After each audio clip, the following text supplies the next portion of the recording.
Baik, kami akan menjelaskan tentang latar belakang munculnya revolusi industri 4.0.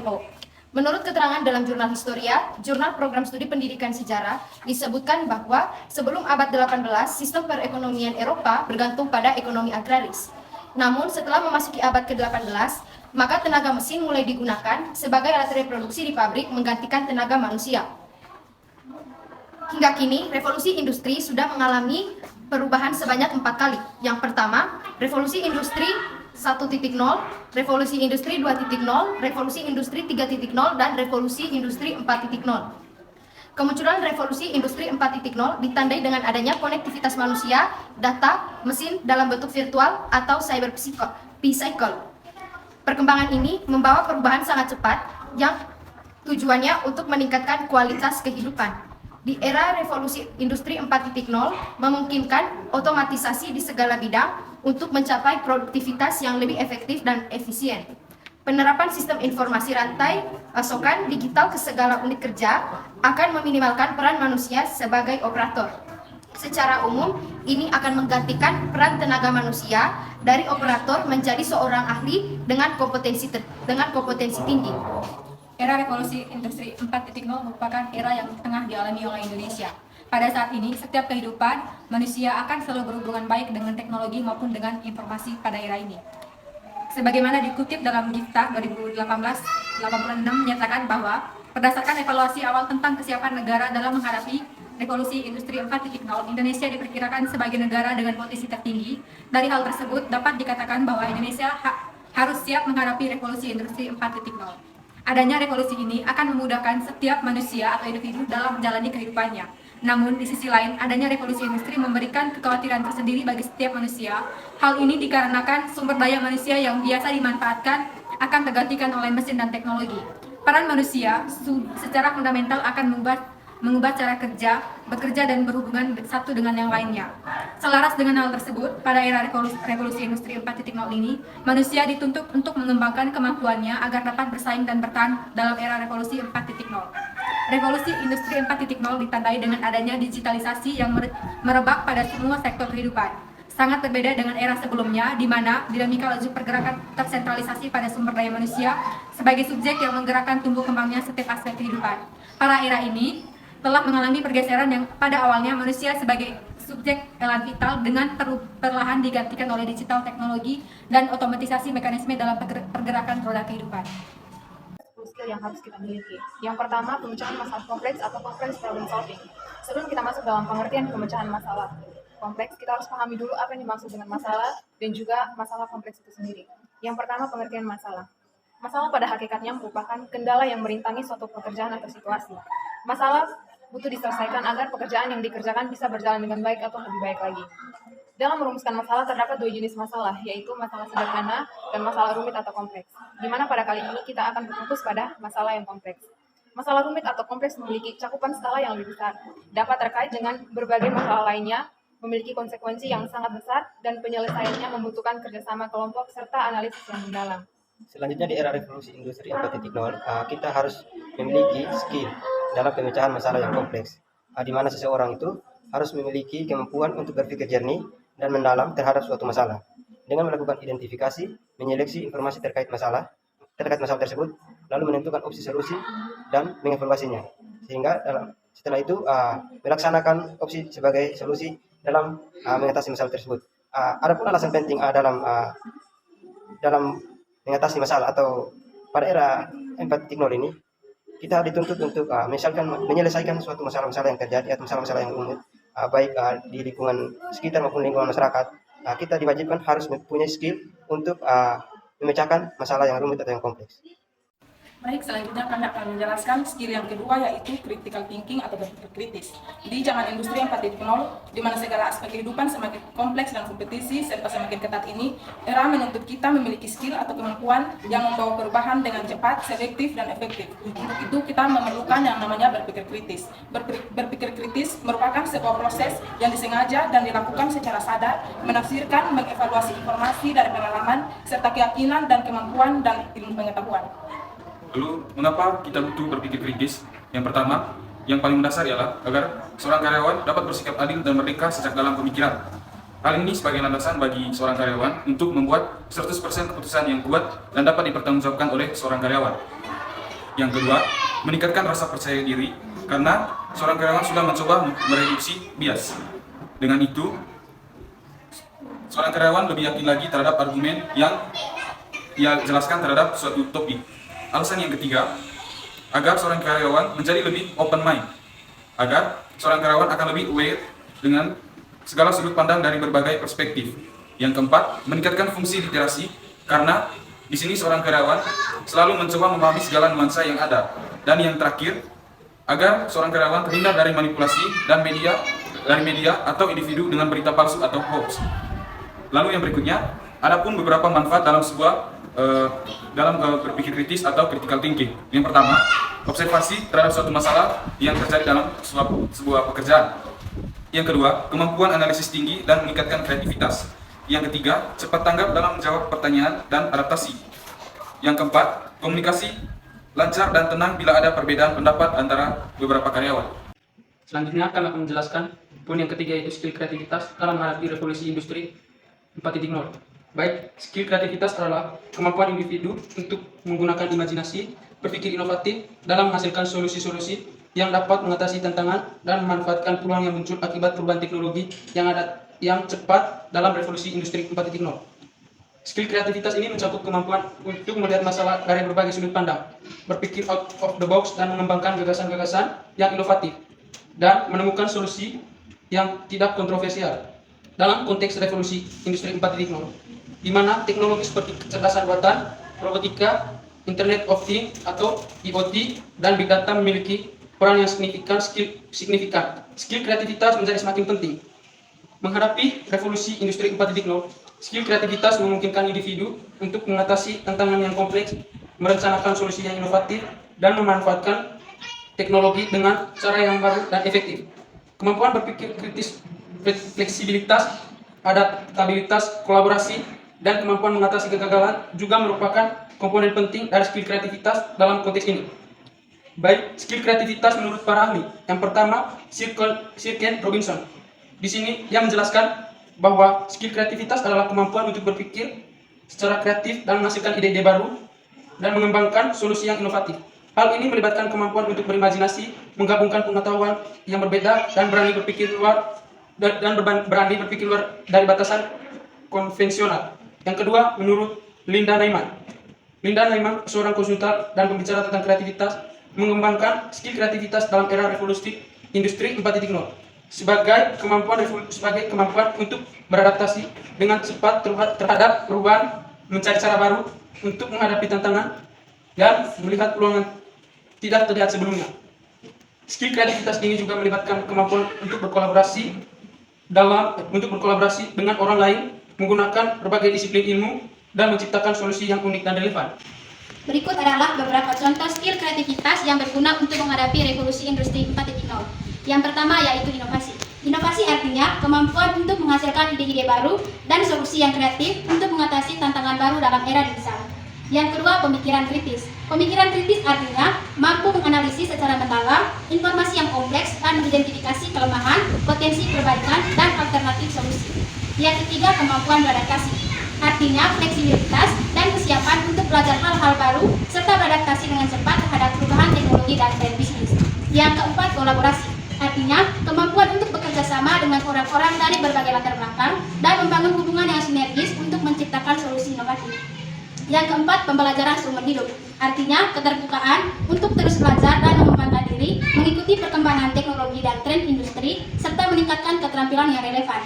Yang keenam, pemecahan masalah kreatif. Artinya mampu mengidentifikasi masalah yang kompleks, melibatkan imajinasi dan pemikiran non-linear untuk menemukan solusi yang unik dan efektif.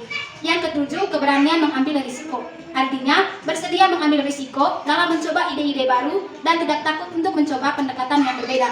Yang kedelapan, keterbukaan terhadap teknologi. Artinya memiliki minat dan kemampuan untuk mempelajari dan menguasai teknologi terbaru yang relevan dengan industri dan pekerjaan yang dijalani. Yang kesembilan, kreativitas digital. Artinya mampu menggunakan alat-alat digital dan teknologi kreatif seperti desain grafis, animasi, video editing, atau pengembangan aplikasi untuk menghasilkan konten kreatif. Yang ke-10, mindset inovatif. Artinya memiliki sikap dan pola pikir yang terbuka terhadap perubahan, inovasi, dan eksperimen, serta berani menggali berbagai peluang baru yang ditawarkan oleh revolusi industri 4.0.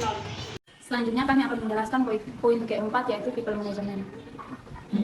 People management adalah proses melatih, memotivasi, dan mengarahkan karyawan untuk mengoptimalkan produktivitas kerja dan mendorong pertumbuhan profesional. Proses ini penting untuk dilakukan dan dikuasai oleh pemimpin di tempat kerja, baik itu pemimpin tim, manajer, ataupun kepala bagian departemen. Pemimpin dengan kemampuan people management yang baik dapat membuat karyawan merasa nyaman untuk bekerja di bawahnya. Hal tersebut dikarenakan karyawan merasa dibimbing, diperhatikan, dan dimotivasi agar kerjanya bisa diselesaikan dengan baik dan kinerjanya dapat meningkat dari waktu ke waktu. Pada dasarnya, proses atau kemampuan ini ditujukan untuk mengorganisasi sumber daya manusia ke arah yang lebih baik.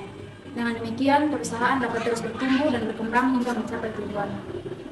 Manfaat people management. People management memiliki kegunaan atau manfaat dalam berbagai situasi di lingkungan kerja, di antaranya yang pertama, menangani konflik antar individu. Manajer dan karyawan dalam posisi kepemimpinan memiliki peran penting dalam penyelesaian konflik. People management yang efektif dapat membantu untuk menengahi konflik antar karyawan dengan cara mendorong kolaborasi dan rasa hormat. Yang kedua, membimbing pelatihan karyawan.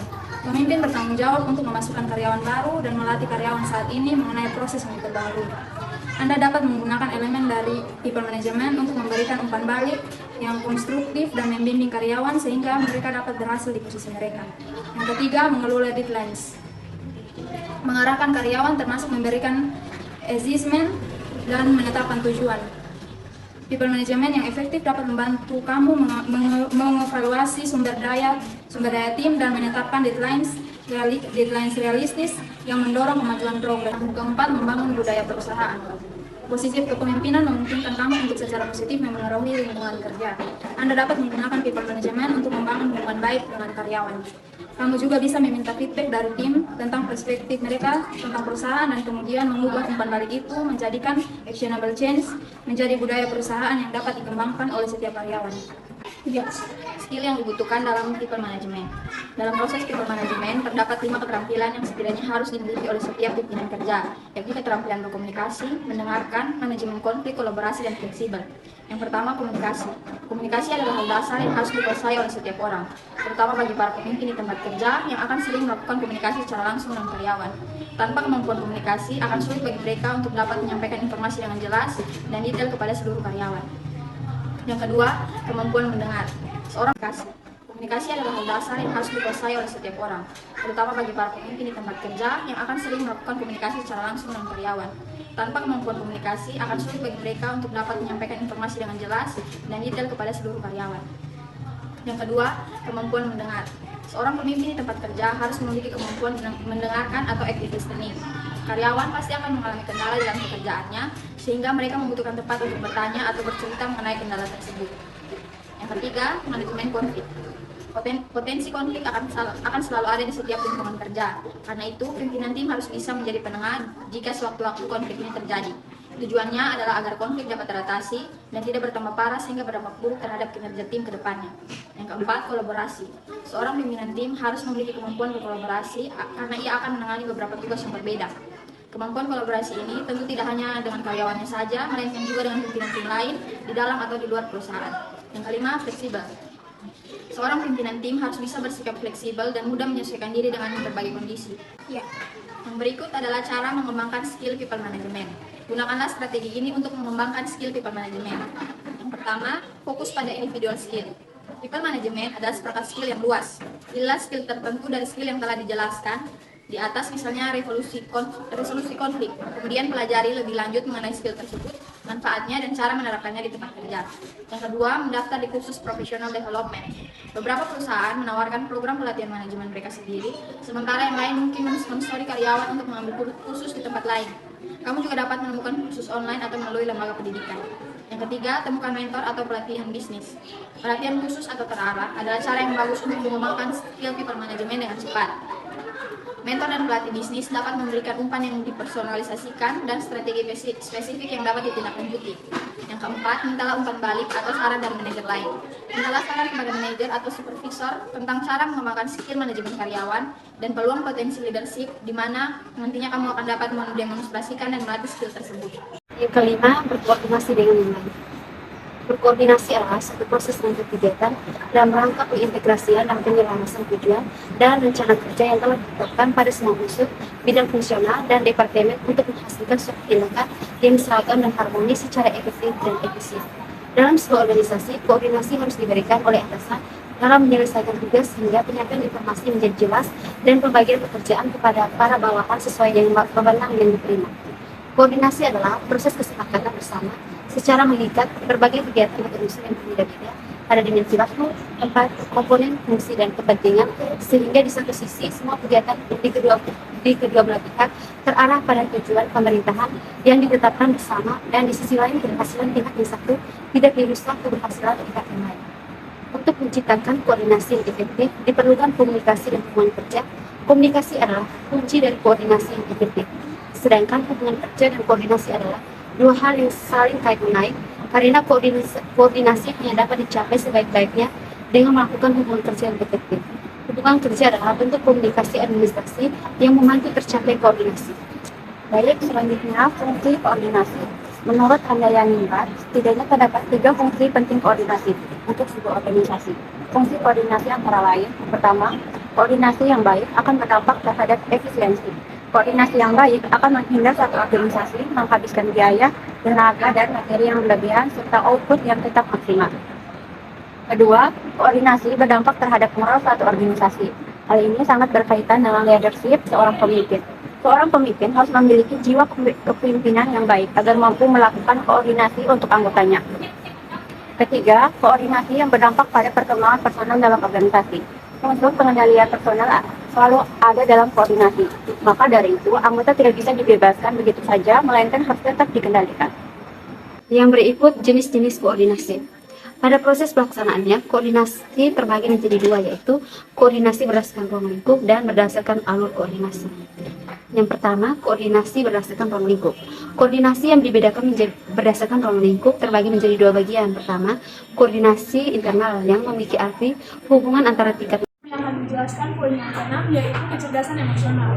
Kecerdasan emosional adalah kemampuan seseorang dalam menggunakan dan memahami emosi, baik emosi orang lain maupun emosi diri sendiri, dengan tujuan meningkatkan kesehatan fisik dan mental. Seseorang dengan emosional intelligence yang baik mampu mengatur emosi saat marah, peka terhadap perasaan orang lain, dan sebagainya. Terdapat 5 pokok utama dari kecerdasan emosional, yakni mampu menyadari dan mengelola emosi diri sendiri, memiliki kepekaan terhadap emosi orang lain, mampu merespon dan bernegosiasi dengan orang lain secara emosional, serta dapat menggunakan emosi sebagai alat untuk memotivasi diri.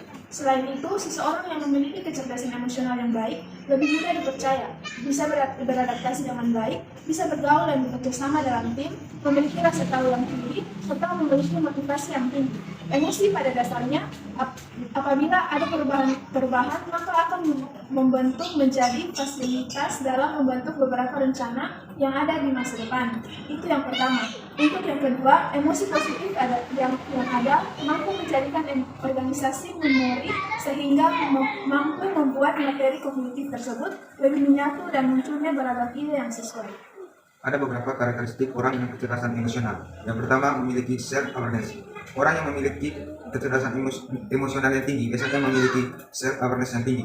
Mereka dapat memahami apa yang dirasakan dan bagaimana cara mengatur perasaan tersebut. Hal ini sangat menguntungkan terutama di dunia kerja. Mereka jadi tahu apa yang mereka harus lakukan, bagaimana cara memanfaatkan kelebihan dan memperbaiki kekurangan agar dapat memberikan kinerja terbaik. Yang kedua, dapat mengatur diri. Orang dengan kecerdasan emosional juga cenderung lebih mampu mengatur diri dari segala aspek. Beberapa contohnya adalah mereka tidak terburu-buru dalam mengambil keputusan, tidak mudah terbawa emosi, dan mengetahui apa yang bisa dan juga tidak bisa dilakukan. Yang ketiga, termotivasi. Salah satu karakteristik yang ada di orang dengan kecerdasan emosional adalah motivasi yang tinggi. Dikarenakan mereka tahu cara untuk fokus apa yang diinginkan, bagaimana mencapainya, maka mereka cenderung menjadi lebih produktif. Yang keempat, mudah berempati. Salah satu karakteristik paling penting yang biasa ditemukan di orang yang memiliki kecerdasan emosional adalah mudah berempati. Hal ini mencakup apa yang mereka inginkan, butuhkan, dan perspektif mereka dalam melihat berbagai macam hal. Yang kelima, memiliki kemampuan sosial yang baik. Berhubungan dengan poin sebelumnya, orang yang mudah berempati cenderung lebih mudah juga untuk bersosialisasi. Dari seluruh tipe kecerdasan majemuk, kecerdasan interpersonal dan interpersonal secara spesifik dibutuhkan dalam era revolusi industri 4.0. Pasalnya, kedua hal itu terkait dengan pengelolaan emosi. Ketika seseorang mampu mengelola emosi diri, maka orang tersebut mampu mengendalikan emosi orang lain. Mengingat, emosi terkadang berperan cukup penting dalam kesuksesan tim. Kemampuan mengatur emosi dalam hal ini termasuk pula kemampuan untuk mengidentifikasi, mengelola, serta memanfaatkan emosi. Kemampuan untuk mengelola emosi menjadi salah satu kompetensi yang dibutuhkan untuk menyusun revolusi industri 4.0. Salah satu kemajuan yang ada di revolusi industri 4.0 adalah artificial intelligence atau kecerdasan buatan. Kedepannya akan ada bermunculan robot-robot cerdas yang mampu meringankan pekerjaan manusia dan meningkatkan produktivitas kerja. Namun, secerdas apapun program artificial intelligence, ia tetaplah robot tanpa emosi. Oleh karena itu, di era revolusi 4.0, sentuhan emosi akan menjadi barang yang semakin langka. Sikap yang tulus, pemahaman akan kebutuhan manusia, rasa empati merupakan hal-hal yang tidak bisa digantikan oleh robot secanggih apapun. Semua hal tersebut hanya bisa dilakukan oleh manusia yang memiliki kemampuan untuk mengelola emosi. Baik, selanjutnya kami akan jelaskan tentang 10 skill pengembangan revolusi 4.0, yaitu tentang penilaian dan pengambilan keputusan. Di sini saya sendiri akan menjelaskan tentang penilaian dan teman saya Ansi akan menjelaskan tentang pengambilan keputusan. Langsung saja saya akan menjelaskan tentang penilaian. Seperti kita ketahui bahwa penilaian merupakan sesuatu yang sangat berharga, di mana penilaian merupakan sesuatu yang sangat menjadi tolak ukur dalam suatu kinerja suatu perusahaan. Kemudian, seperti kita ketahui juga bahwa penilaian kinerja memungkinkan suatu perusahaan atau organisasi untuk mengukur pencapaian suatu karyawan selama periode tertentu. Hal ini dapat dilaksanakan dalam suatu penilaian kerja untuk mengevaluasi atau evaluasi secara keseluruhan bawahan tentang kreativitas yang dimiliki oleh bawahannya masing-masing. Selanjutnya saya akan menjelaskan tentang contohnya, yaitu contohnya seperti kita ketahui bahwa dalam sebuah perusahaan atau organisasi, atasan bisa membuat penilaian terhadap bawahannya apakah bawahannya bekerja secara baik atau tidak. Yang berikutnya, pengambilan keputusan. Pengambilan keputusan adalah upaya seseorang mengambil pilihan yang dianggap tepat, efektif, dan efisien. Saat mengambil keputusan, ada beberapa pertimbangan sasaran, diantaranya adalah memecahkan masalah. Pengambilan keputusan adalah proses pendekatan yang sistematis terhadap suatu masalah, mulai dari identifikasi dan perumusan masalah, pengumpulan dan penganalisian data dan informasi, pengembangan dan pemilihan alternatif, serta pelaksanaan tindakan yang tujuannya untuk memperbaiki keadaan yang belum memuaskan. Yang berikutnya, proses pengambilan keputusan. Yang pertama, pemahaman dan perumusan masalah. Yang kedua, pengumpulan dan analisis data yang relevan. Yang ketiga, pengembangan alternatif-alternatif. Yang keempat, evaluasi alternatif-alternatif. Yang kelima, pemilihan alternatif terbaik. Yang keenam, implementasi keputusan. Dan yang ketujuh, evaluasi dari hasil-hasil keputusan tersebut. Yang berikutnya adalah contoh pengambilan keputusan. Seorang atasan mengambil atau membuat keputusan yang tepat dalam suatu perusahaan atau organisasi dengan kesepakatan bersama untuk mencapai tujuan tertentu. Jadi di sini kesimpulannya, dari penilaian dan pengambilan keputusan sangat-sangat dibutuhkan dalam pengembangan revolusi 4.0. Selanjutnya kami akan menjelaskan tentang skill ke-8, service orientation. Service orientation adalah keinginan untuk membantu dan melayani orang lain sebaik mungkin untuk dihadapi serta kemampuan untuk mengambil keputusan dalam kondisi apapun. Memenuhi kebutuhan mereka. Dengan memiliki service orientation, kita akan selalu berusaha memberikan yang terbaik kepada pelanggan tanpa mengharapkan penghargaan semata. Manfaat dari service orientation adalah sebagai berikut. Yang pertama, meningkatkan kepuasan pelanggan. Dengan menerapkan service orientation, perusahaan dapat lebih fokus pada kebutuhan dan harapan pelanggan. Hal ini dapat membantu meningkatkan kepuasan pelanggan yang ada pada gilirannya, dapat meningkatkan loyalitas pelanggan, dan meningkatkan omset bisnis. Yang kedua, meningkatkan efisiensi operasional. Service orientation dapat membantu perusahaan dalam meningkatkan efisiensi operasional dan produktivitas karyawan. Dengan menempatkan fokus pada layanan dan pelayanan yang diberikan, perusahaan dapat memperbaiki proses internal dan mengurangi biaya operasional. 3. Meningkatkan inovasi produk dan layanan. Dengan menerapkan service orientation, perusahaan dapat memahami kebutuhan dan harapan pelanggan dengan baik. Hal ini dapat membantu perusahaan dalam mengembangkan produk dan layanan yang lebih inovatif dan sesuai dengan kebutuhan pelanggan. Yang keempat, meningkatkan reputasi perusahaan. Dengan memberikan layanan yang lebih baik dan memperbaiki pengalaman pelanggan, perusahaan dapat meningkatkan reputasinya di mata pelanggan dan di pasar secara keseluruhan. Yang kelima, meningkatkan penggunaan teknologi. Dalam era industri 4.0, teknologi dapat menjadi penting dalam memperbaiki program bisnis. Dengan menerapkan service orientation, perusahaan dapat memanfaatkan teknologi untuk meningkatkan layanan dan pelayanan yang diberikan kepada pelanggan.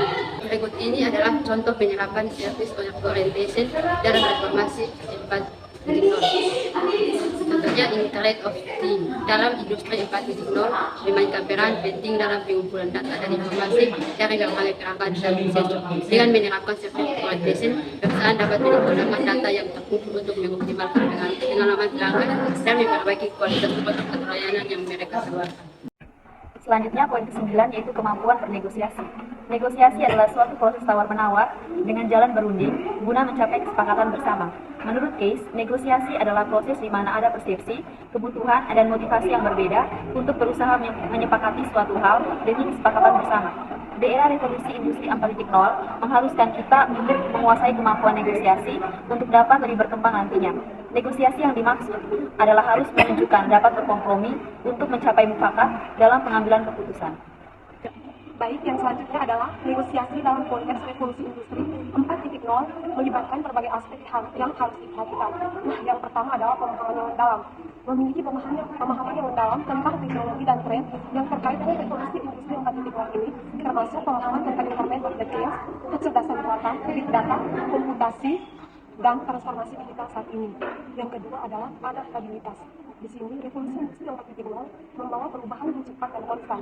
Oleh karena itu, penting untuk menjadi adaptif dan fleksibel dalam negosiasi. Yang berikutnya adalah kemampuan berpikir strategis. Nah, di sini, dalam era revolusi industri 4.0, negosiasi tidak hanya tentang mencapai kesepakatan, tapi tentang memanfaatkan teknologi untuk mendapatkan keunggulan yang kompetitif. Yang berikutnya adalah kreativitas. Dalam negosiasi revolusi industri 4.0, seringkali diperlukan pendekatan yang inovatif dan kreatif. Berikutnya contoh dari negosiasi. Contohnya yaitu brand Erigo melakukan negosiasi untuk membangun kemitraan dengan e-commerce Shopee. Erigo sebagai brand fashion membangun kemitraan dengan tujuan meningkatkan pembelian produk mereka. Dan bagi pihak Shopee dapat meningkatkan penggunaan platform Shopee sebagai e-commerce terkenal. Dengan tujuan masing-masing, syarat keberhasilan negosiasi ini adalah saling menguntungkan kedua belah pihak dengan pembagian keuntungan yang adil dan dinamis. Dengan kesepakatan kedua pihak tersebut dapat meningkatkan pendapatan dan meningkatkan pertumbuhan ekonomi. Baik, yang selanjutnya adalah negosiasi dalam konteks revolusi industri 4.0 melibatkan berbagai aspek yang harus diperhatikan. Nah, yang pertama adalah pemahaman yang mendalam. Memiliki pemahaman yang mendalam tentang teknologi dan tren yang terkait dengan revolusi industri 4.0 ini, termasuk pemahaman tentang Internet of Things, kecerdasan buatan, big data, komputasi, dan transformasi digital saat ini. Yang kedua adalah adaptabilitas.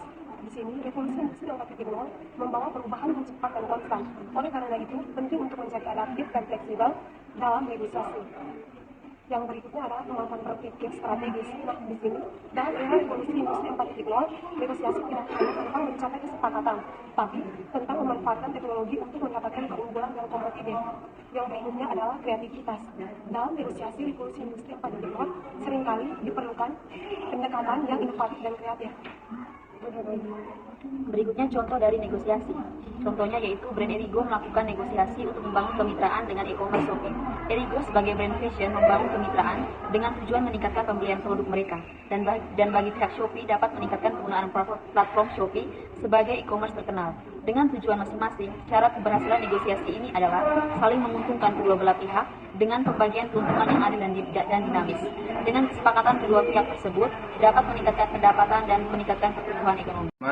Kami akan membahas materi yang ke-10 yaitu tentang kognitif fleksibilitas. Tapi tantangan di era revolusi industri 4.0 tidak cukup hanya dengan berbekal keterampilan atau kewenangan. Akan tetapi, generasi muda yang berada dalam usia di perkembangan industri juga harus bisa membuka diri dengan berbagai skill ini. Pekerjaan di masa yang akan datang lebih menuntut seseorang untuk lebih mengedepankan kognitif fleksibilitas. Kognitif fleksibilitas merupakan turunan dari kognitif skill, yaitu kemampuan yang menggunakan kerja otak untuk menjalankan fungsi kognitif dan berpikir. Dalam kehidupan sehari-hari, kognitif skill digunakan dalam berpikir, membaca, belajar, dan mengingat. Adapun kognitif skill yaitu berupa ingatan seseorang, kecepatan berpikir, logika, penalaran, pemrosesan, visual, dan pendengaran.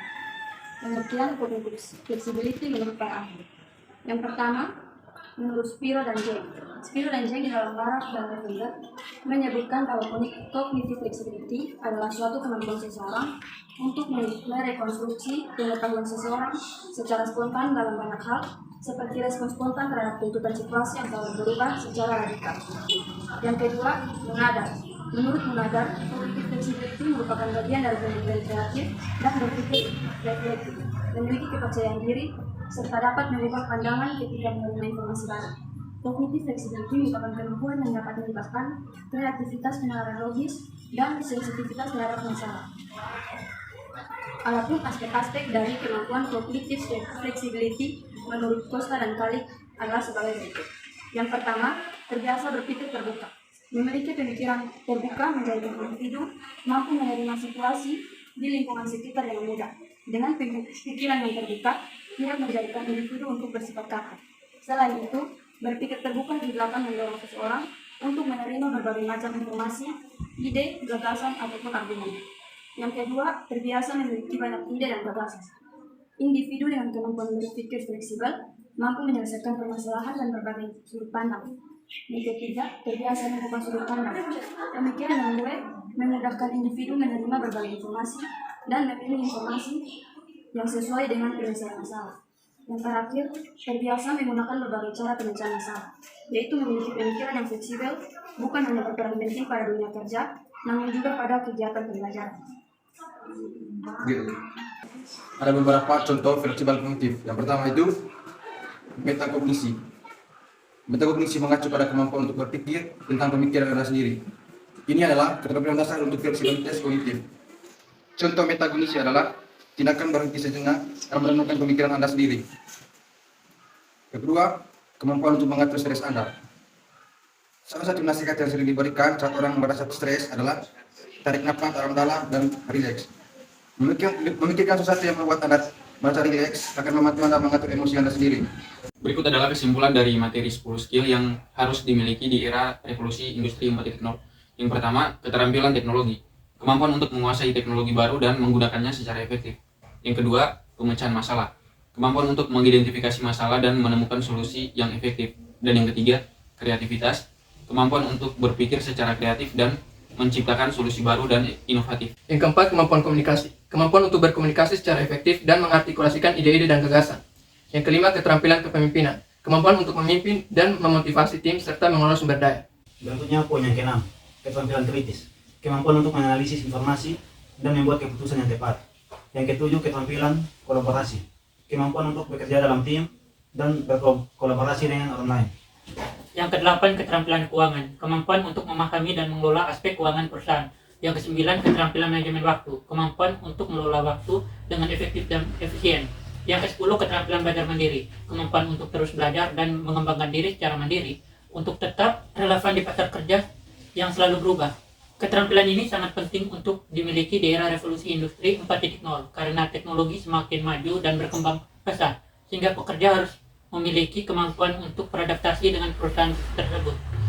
Pekerjaan yang memiliki keterampilan ini akan lebih siap menghadapi tantangan dan memanfaatkan peluang yang ada di era digital ini.